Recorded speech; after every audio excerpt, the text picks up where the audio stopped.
Lascio la parola adesso a Giuseppe D'Angelo con Analyzing Performance of QtQuick Applications. Thank you.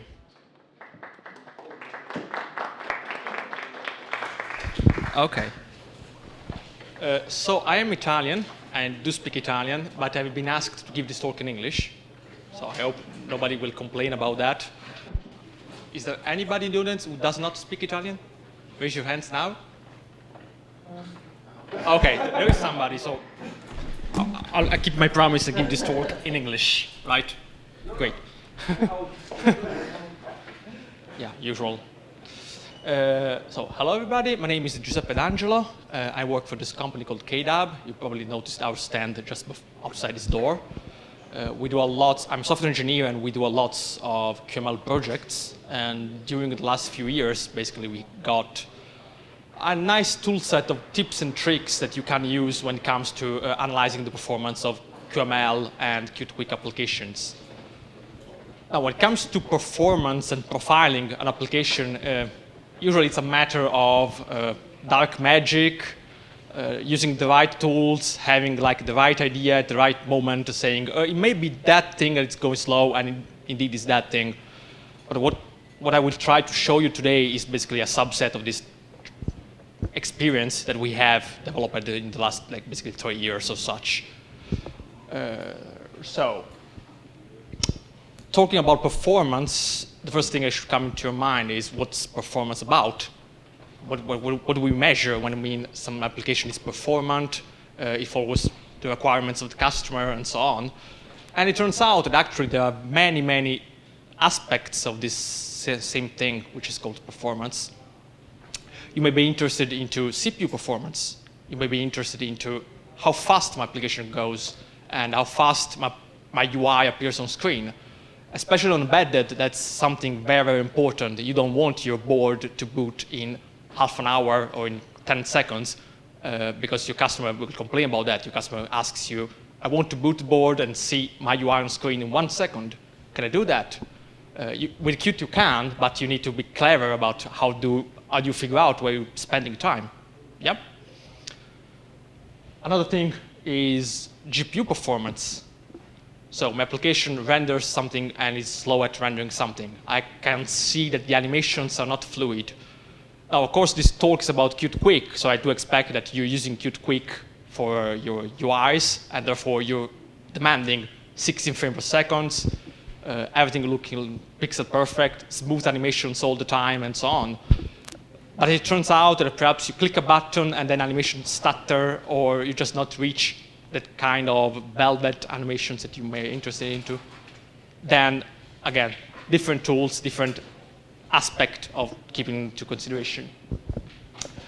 There is other stuff below there, memory usage, of course. How much memory does my application use over time? Does it use too much memory?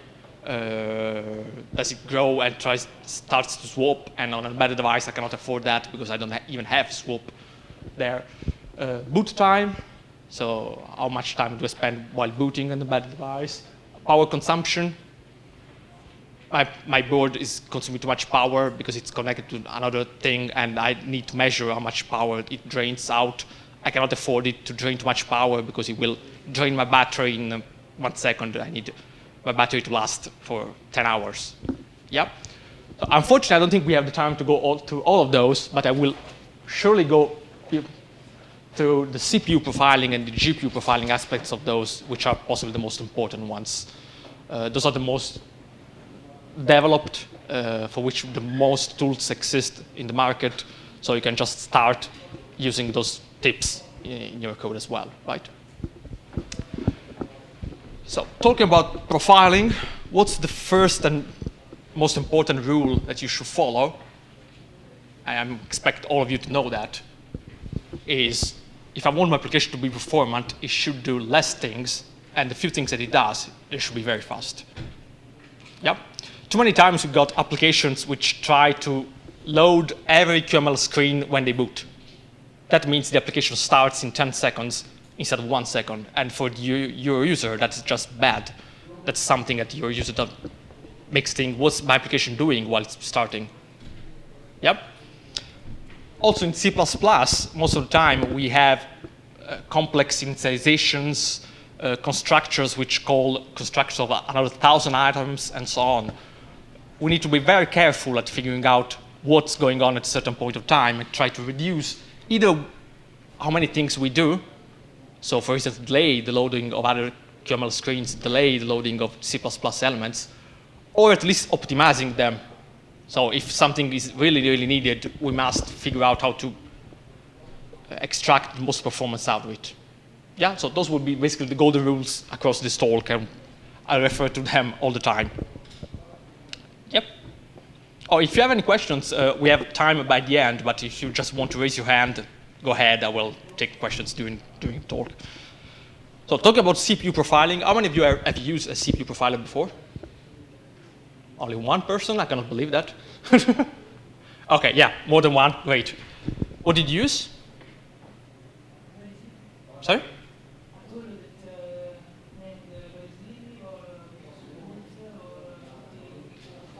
Yeah, OK, so you already used some profilers. So as CPU profiler goes, I try to use vTune from Intel, which is probably the best one available out there. It's for free for like open source projects and not for free for other projects. And its results look like that. That's vTune from Intel. You can use perf, you can use allprofile, you can use the one that comes with Microsoft, I don't remember the name. It's a CPU profiler. You run your application, it will profile every single function call.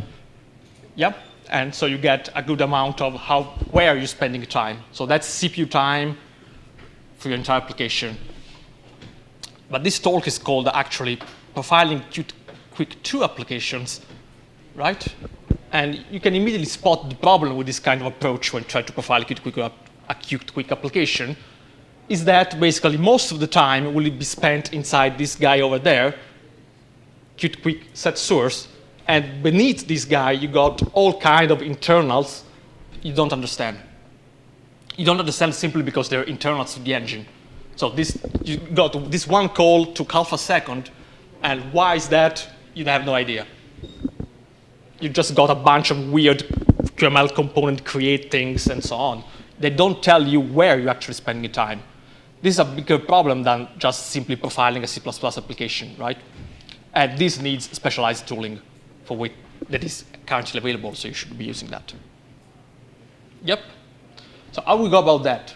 First and foremost, we compile in release mode. Never do the mistake of compiling in debug mode and try to profile something, because the results will be meaningless. Compile in release mode and actually compile with debug symbols. So you can compile Qt by specifying a couple of flags, which is a release and like force debug info. And that means that your executable will be in release mode with debug symbols inside. There is not, as far as I know, there is no current way of compiling your own application in that mode when you use QMake. For QMake, basically you need to pass the -g flag by hand. CMake has a similar thing, which is rel with deb info, which is release with debug info. And you want debug symbols even in release mode, simply because otherwise you don't get a backtrace. You get a bunch of weird function addresses, and you have no idea who's calling who. Yep, so that's always that. Profile on your target hardware, that's as well as important. People try to profile on my desktop, which is an extremely beefy machine, and then I run my application on a board, and it gets slow as hell. That's just expected. And pay attention what these numbers means over there, because that's CPU time. That does not include wait time. That's just time that the CPU is running. So in a project of ours, a customer had like a weird race condition in his IPC code, and he inserted a sleep 2 seconds somewhere before QtQuick view set source, just to give time for the boot sequence to initialize that IPC before loading the views. Therefore, every time we loaded the source, the profiler told us nothing, because the actual loading was quite fast. But then we got sleeps inside the code, explicit sleeps, just to work around race conditions in its interprocessing code. So be sure that you actually measure what you want to measure. CPU time is maybe not culprit there. You need to actually see wall clock time if you see something slow and so on. Yeah? And profile with cold caches, of course. Don't run the same application 3 times in a row, because the second, third time it will skew results. You need to either reboot the machine, or if you're running Linux, you can ask Linux to like drop all file system and memory caches, there is like a command you can just run to do that. Otherwise, again, you seem that the second and third time look much faster than the first time, but that's because just the kernel is cheating you. All the files are now mapped in memory, and therefore the boot and the startup look just like with the wrong numbers, right? So we've seen that this is a problem. We've seen that we don't have a way to access that, and we need a specialized tool. And the specialized tool is, of course, comes with Creator, and it's called the QML profiler. So you already have it if you develop with Creator. The sad part of it is that you must use Creator because you cannot use any other IDE because only Creator is this support. So if you're using, I don't know, Visual Studio or Eclipse or something else, at least for profiling, you need Creator, but that's okay. You can live with that, I guess. Just run your application in Creator for the profiling means. And you need a couple of flags to actually compile and launch your application with special flags. Otherwise, you cannot profile it. Just makes sense, right? So those are the QMake flags, CMake as equivalents. And when you actually, inside Creator, say, I want to debug this QML application, Creator does that for you. You don't even see that. And Creator does that here. Let's see if I can do this. In the project pane below here, there's a nice enable QML debugging. You just tick that box and you get all those flags included in your project. Right? So let's see how the profiler looks like. It's here in Creator. It's right here. It's in the Analyze pane. You click on it, and it shows the QML profiler. I'm sorry, of course, this looks much better on a bigger monitor. Yep. This is a run for the did before. Let me explain it a little bit. So you've got several rows. The first three are actually available only if you're using the Qt commercial edition, the Pixmap cache and the SceneGraph performance. But the open source edition has all of this. So it's already good enough for your purposes, I guess. And the results are to be read like this. So when you see a line starting somewhere and going down beneath the same block, this means that, for instance, this thing caused the other things below. So this is, for instance, the creating line. This means that creating this item had these children, required these children to be created as well. So for instance, you get, I don't know, a rectangle and a text inside, and within that text, another small thing, which means in order to create this rectangle, I had to create that as well. So their costs add up inside the total creation of the outermost component. That's how you read that. This also applies across multiple rows. So we'll see later that, for instance, when you click on something, you get a bunch of JavaScript to be run, and that JavaScript, which is in this line, may cause some other item creation to be called. That means that you see like a large chunk over there and a smaller over here in the same timeline, and that means this thing caused that. It's just something to know because you don't see it from here very clearly. Like, you just see multiple lines. You don't quite understand what's going on and why are those things overlapped somehow. It simply means that. Doing this made me do also that. Okay? And apart from that, it's a quite convenient thing. So you've got all these nice rows. You've got a general timeline below. You can zoom. You can move around, pan. I will see a demo shortly. But first, let me actually explain what those rows means, because that's quite an important part. So every time we create a QML component or a QML item, and this is not specific to QtQuick, this is the lifetime of basically all QML components. QtQuick has something special going on in here. Components go through 4 phases: compilation, creation, binding, and completion, which are kind of what's going on here. So the compilation phase, as the name suggests, means I need to parse the source file. So I open the file, I parse it literally, and I need to interpret, check for syntax error, get the abstract syntax tree, and so on. That's quite easy to do, actually, because parsing QML is easy to do. And if we actually see an example, it's a very fast phase. In here, in this giant example, compiling was only this very small thing over there, while most of the chunk of it was elsewhere. So actually opening the files and compiling it is extremely fast.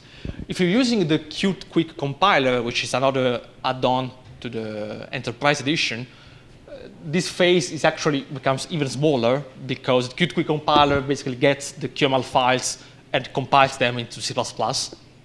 So this still runs in order to create and register those objects inside the QML engine, but it's actually shrunk by, our experiences say rather half. I'll be a bit more aggressive on that. It's more like 75%. But nonetheless, you get a shrink in that phase. The problem is that the phase does not last long. It lasts a few milliseconds at most. So it's not really very convenient to buy the commercial edition just for shrinking 1 millisecond over 2. Then we move on to the creation phase, which is when the QtQuick elements are actually created. And that's, as you can see, that starts to make things really go. Yep. So this is basically creation, so allocation, it's newing the new items. So the constructors are run, elements are constructed fully. And that's already where we can already help, for instance, by hiding stuff behind loaders. Loader is a specific QML type which hides the creation, delays the creation up to the moment in which we say, please load this component. So for instance, if you have several, I don't know, screens in your applications, but only one of them is visible at any given time, you can only load and create the one that you see. Only when you move screens, you actually load the other ones. This will shrink this phase because actually this phase is possibly the biggest one. Yep. And yeah, the idea is that you have little control over the built-in elements. They take some time to be created and you cannot avoid that time. You cannot not pay for that time. So the only workaround is that literally create less, don't create fast. If you're extending QtQuick with your own visual types, then of course make your constructors to be simple. Don't cache everything, don't do complex stuff in your constructor, delay that stuff for a later moment, because otherwise you're just making this phase longer and longer for little reason. Yep. So the third phase is the binding. This is basically where the bindings and the properties are set on the objects. So now I built the object, I have all those property assignments, but in QML they're not assignments, they're bindings. So I have JavaScript code to run, to evaluate, and the result of that expression needs to be bound into the property. And that's, again, quite a significant phase, especially if your bindings are complex or if you have long dependency chains, which means a binding that a property whose value depends on another property, which depends on another property, which depends on another property. The QML engine has to sort these chains into topological order, basically, and figure out what needs to be actually evaluated first. So if you have extremely long or complicated dependency chains, this phase may cost you. This is JavaScript code to be run, basically. And as such, the QML compiler actually gives you benefits if you use it. The QML compiler can shrink this phase, but not by much. I would not suggest you, again, to use the QML compiler just for doing this. I would suggest you, if you have any complex statement or initialization in the binding, move that binding, move that thing, that calculation in C++. I have some numbers there. We, again, evaluated the QML compiler when you're using some complex binding. And yes, it gives you a massive speed up. But if you do the same and just rewrite the algorithm in C++, simply call that C++ method from QML, and you can do that very easily, then you get a much significant improvement. Part of the reason why is that the QML compiler simply translates your JavaScript into C++, but that C++ is still somehow polluted to calls to the JavaScript runtime. Because every time I need to do something on an object, it needs to be done the way that JavaScript specifies. So it needs to access its prototype, request its methods, and so on and so on. It's not extremely aggressive in terms of such optimizations. And as such, it does not give you a real performance. The only performance you really want to squeeze out is the C++ performance. So move code to there. Don't try to make bindings too complicated anyhow. Yep. And last, the completion phase, which is kind of mysterious phase. Indeed, in here, you don't see it. There's only compiling, creating, and this part about JavaScript, also bindings and JavaScript. So this completion phase actually exists, but it's hidden into the creating phase. So what's going on here is that those items are being created, the bindings set, and then there's another round, another huge round of things that go on here, which is actually the completion phase. Now, this completion phase is basically what the code that needs to be run inside component uncompleted or the C++ equivalent, which is QtQuick item component complete. And as it turns out, most of this important stuff actually happens in there and not before, not in the structures. So, for instance, when a text element needs to lay out its own contents, it's running there. When an image needs to be loaded, the actual access to the image, or at least the request to the image if it's asynchronous, it's done in there. When a list view needs to be populated, the delegates, the individual delegate elements are created from that method. And that's why it has that huge line over there. That's why you got all this complicated stuff going on. That's the completion, which is quite huge. And again, you cannot optimize this away by just using the QML compiler. You need to use less elements or make your own completion methods much faster. So if I can, let me demo this stuff.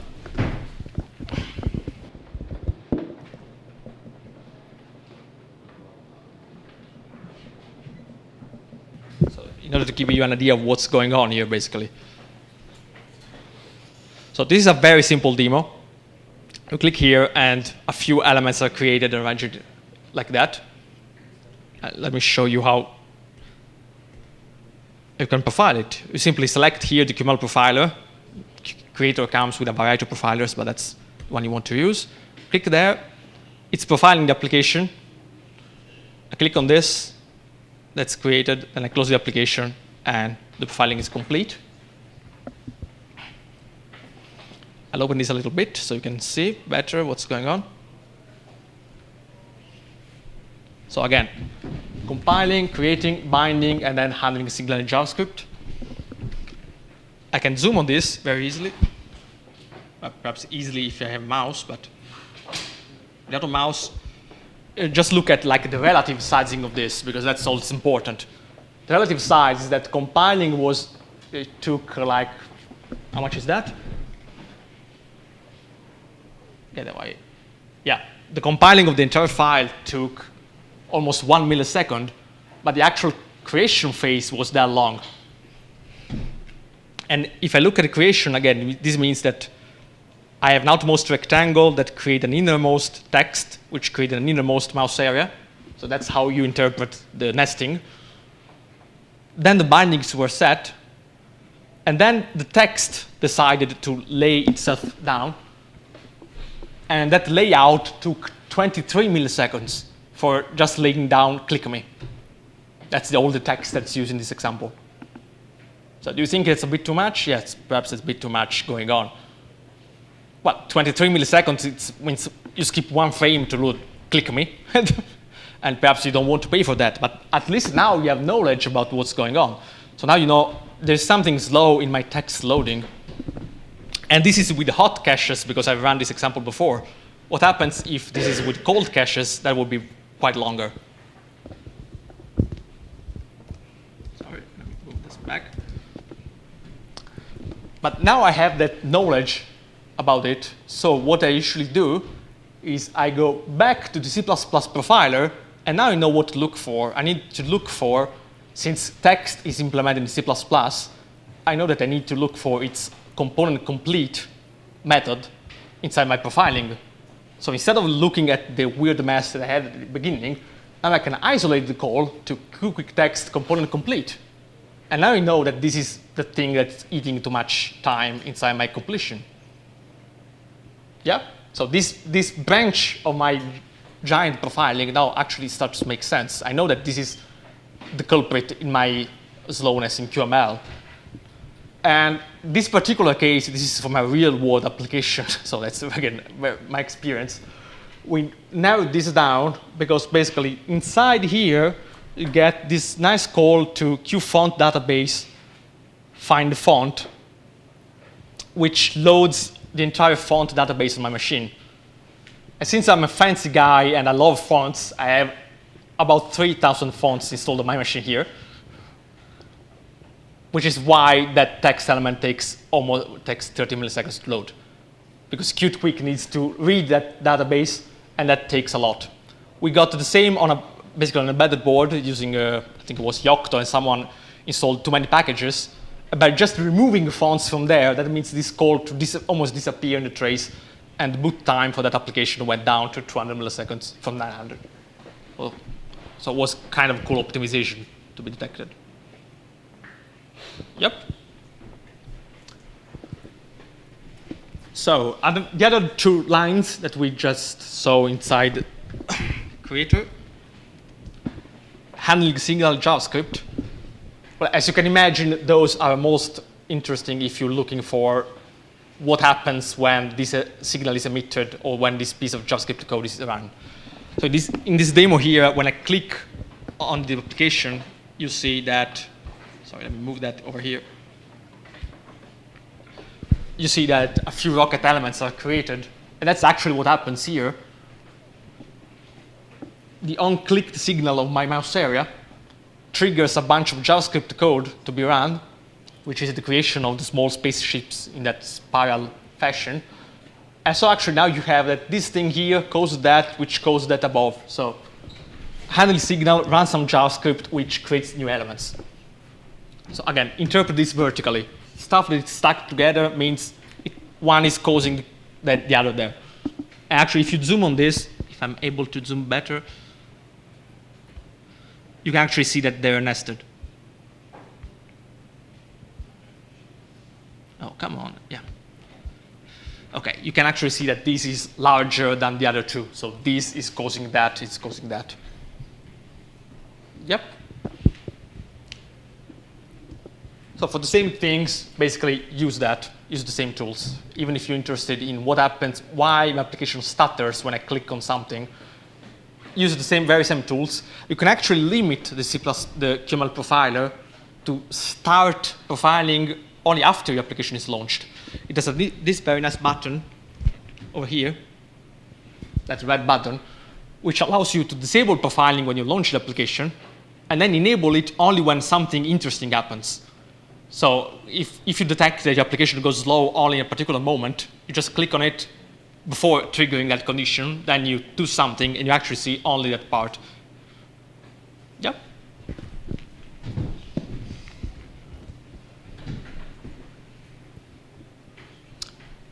So a small summary of this CPU section part. Know your tools. There are tons of very good tools out there, especially for the C++ profiling part of this.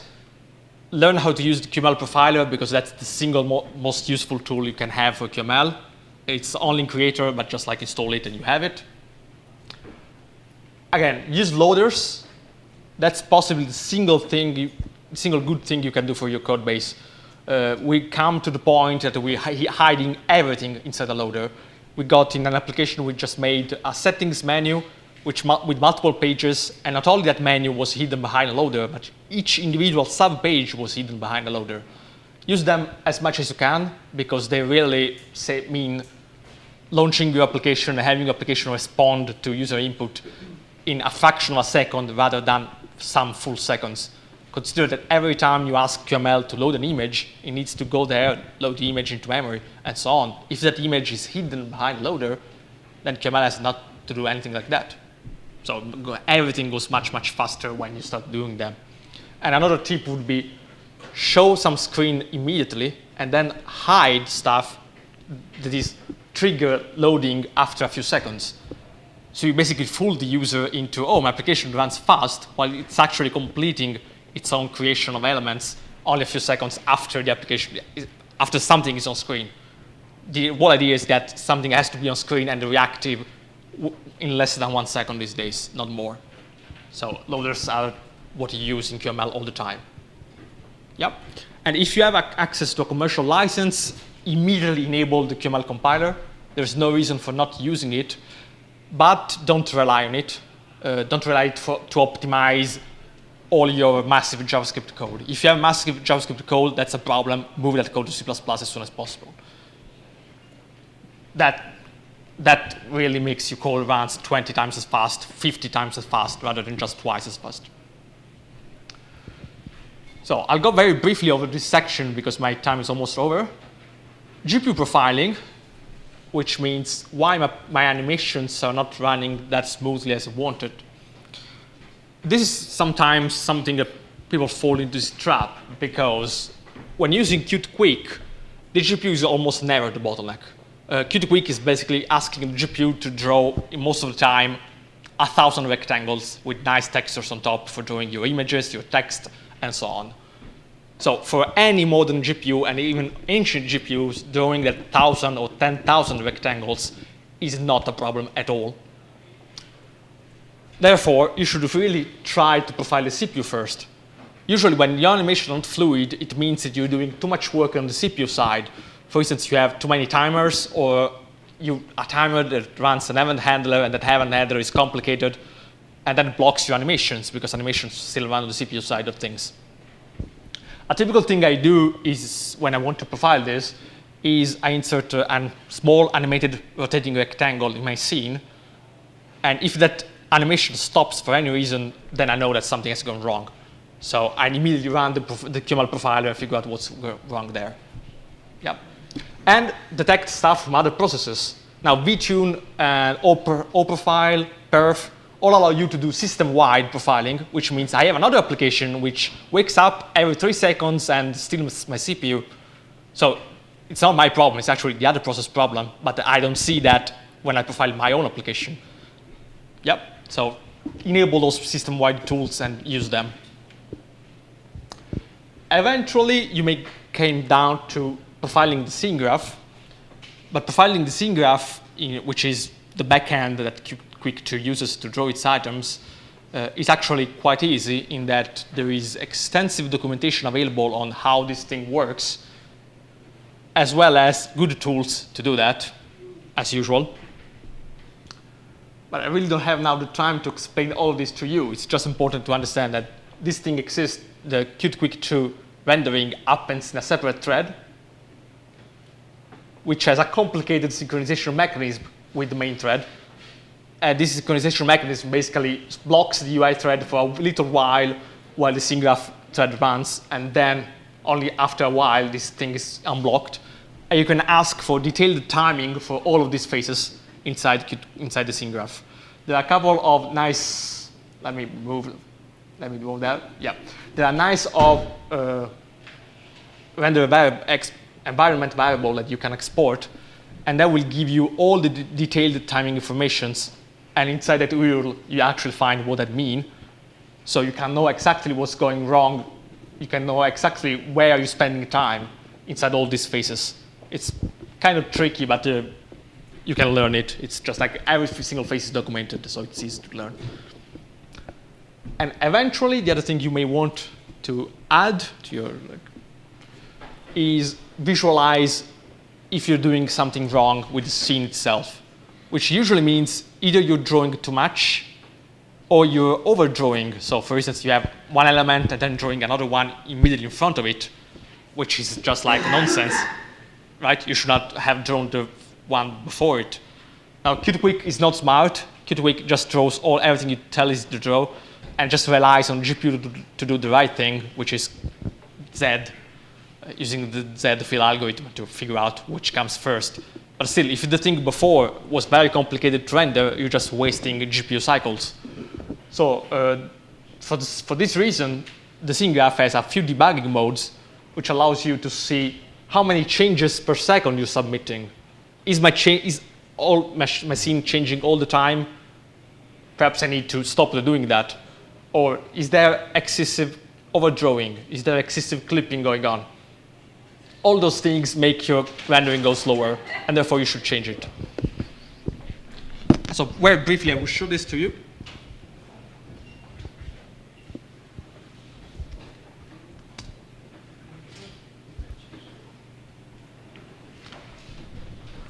This is one of these debugging modes. You can, again, export an environment variable or use gamma ray to show it. On the behind, you see there is a grid of elements. It's a grid of rectangles with numbers on top. And this is actually how they're drawn. So this overlay thing is the magic that QtQuick uses to tell you, to make you know, yes, this actually is quite good because no item is over any other item. Yep. If I had something behind this thing, perhaps something very complex to render, you cannot see it. So this view would highlight it by inserting it behind, and therefore you could know, oh, look, probably I should set the visible property of that item to false, since I cannot see it anyhow, since it's covered by those small rectangles. Yep. So it's one of those nice features to have. For the same thing, you got overdraw. This is the overdraw visualization, but again, you can simply go in here and change this QSG. Let me scroll a little bit. Change in the run environment this QSG visualize thing to some other mode. Instead of overdraw, you can ask for batches or clip or changes, and it will tell you how much in the scene is changing per second, how much overdraw it is, if there is anything which is clipping away because clipping is expensive.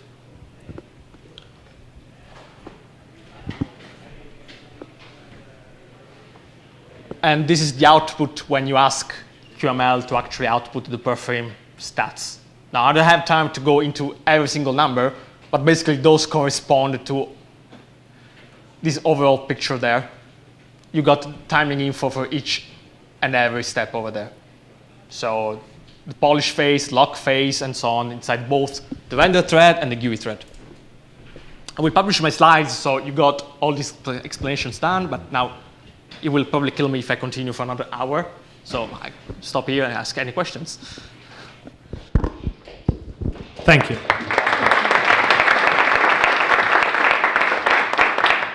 Ci sono domande? Does the color in the profile have any sense, or are just for the colors? Yes, they simply mean they. Let me show you. Yeah, it's easier to show than to.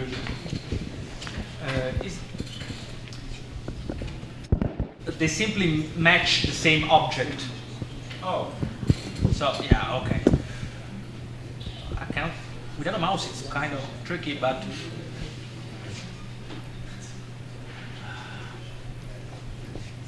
Try to do this. They simply match the same object. So, for instance, this is okay. This is the text element being created, and so you see it's yellow there, and that's the creation, and it's yellow there, and that's the completion.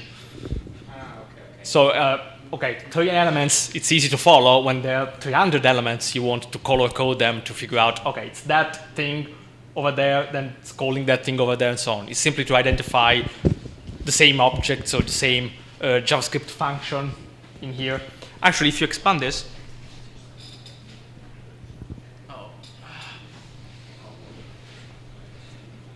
get away, thank you.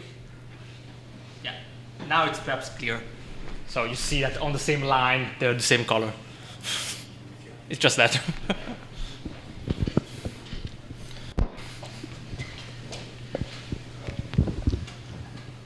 Hi. Can you give us some tips about memory usage profiling? Also, thanks. Do I have that thing? No, I don't have it. Damn it. Sorry, I prepared some extra slides, but they don't include that thing. About memory, you should again use a memory profiler. So on Linux, you got Massive from Valgrind. And there are a couple of visualizers for massive. One is, well, massive visualizer from the KDE project, which is the one that you should use anyhow. The other one is the built-in one, the command line one, which is just meaningless. And there is now another tool developed by a colleague of mine. It's called Heap Track. And that's another heap tracker. So basically, they allow you to keep track of all your heap allocations, which is okay because all of the QML elements are heap allocated anyhow. And it will point you at where, for instance, there is a spike in our usage, it will give you the backtrace of the several frames before that. So it will give you what led to that memory increase, what new calls, and where they are in the source code. So that's basically what you, again, heap track uses massive as an output. So it uses the same output as passive, so you can use it with massive visualizer. And it's basically the tool you use when you want to profile memory usage for your application at least. What? Altre domande?